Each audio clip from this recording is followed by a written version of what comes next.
Hello everyone, and welcome back. Today we're diving into a very useful feature in VMware Workstation, Virtual Machine Snapshots. Let's begin. Snapshots capture the complete state of a virtual machine at a single moment in time. That includes the VM's memory, its configuration, and the contents of its virtual disks. Think of a snapshot as a time machine checkpoint. If you're about to install risky software, test a major update, or try experimental settings, take a snapshot first. If anything goes wrong, you can return to the exact state you saved. They live with the VM files and consume disk space on the host. Now let's walk through creating a snapshot, step by step. I want to install Firefox browser, and before that I want to take a snapshot. Step 1. Select the virtual machine. In VMware Workstation, click the VM in the library so it is highlighted. Step 2. Open the Snapshot menu. From the top menu, choose VM, then Snapshot, and then take Snapshot. Alternatively, right-click the VM and pick the Snapshot option if you prefer. Step 3. Name the snapshot. Give it a clear name that tells you what it is. Use names like pre-install or before driver update. Adding the date is a great habit. You can also add a short description to remind yourself why you took the snapshot. Step 4. Wait for the snapshot to complete. The time this takes depends on the size of the VM and what's in memory. Usually it's quick, but larger VMs with lots of RAM or mini disks can take longer. Step 5. Verify the snapshot. Open Snapshot Manager from the Snapshot menu.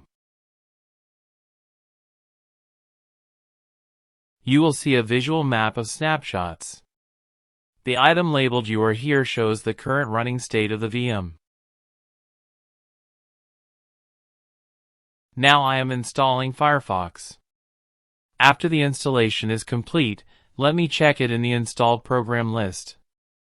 I am using Windows 11, and if you want to learn using Windows 11 and check these courses, they are free. Next, let's cover working with multiple snapshots. We will now take one snapshot after the installation of Firefox. You can take multiple snapshots at different stages. For example, take one called Pre-Software Installation. Do your test. Then take a second snapshot called After First Test. This gives you several restore points. Now we have two snapshots. To revert to a previous snapshot, open Snapshot Manager.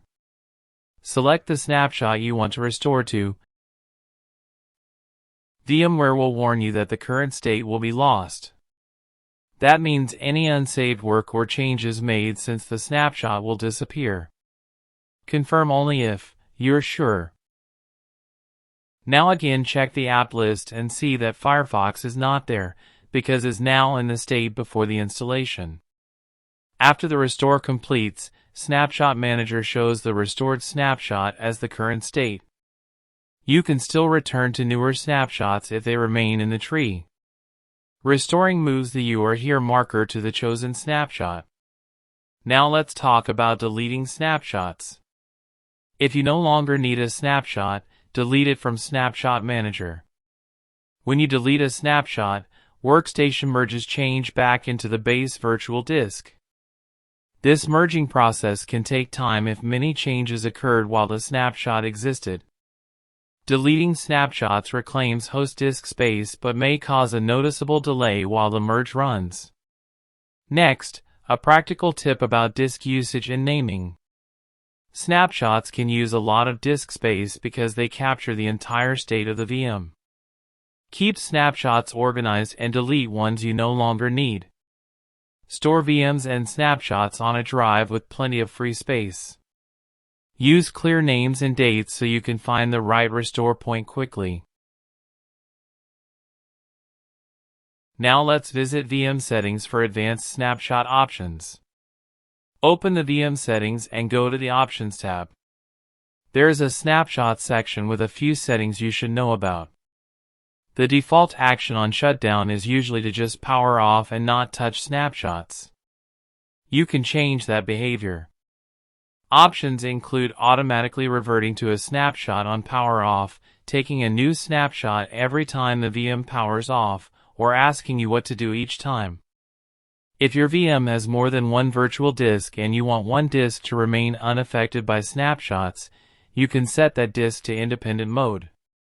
To do this, select the disk in VM settings, click Advanced, and check Independent. There are two independent modes, persistent and non-persistent. Persistent mode writes changes to the disk permanently.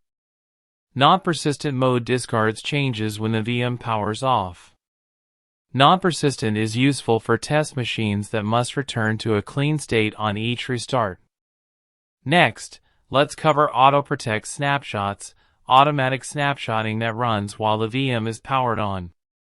To enable Auto Protect, open VM Settings, go to Options, and click Auto Protect. Check the box labeled Enable Auto Protect. Then choose how often you want snapshots to be taken. Options typically include hourly, half-hourly, or daily intervals. You must also set the maximum number of Auto Protect snapshots to keep. When the maximum is reached, the oldest Auto Protect snapshot will be deleted automatically to make room for the next one. Important notes about Auto Protect: it only works when the VM is powered on. You cannot clone an Auto Protect snapshot. If you need to clone a VM, power it off first and clone the powered off VM. That concludes our practical guide to VMware Workstation snapshots.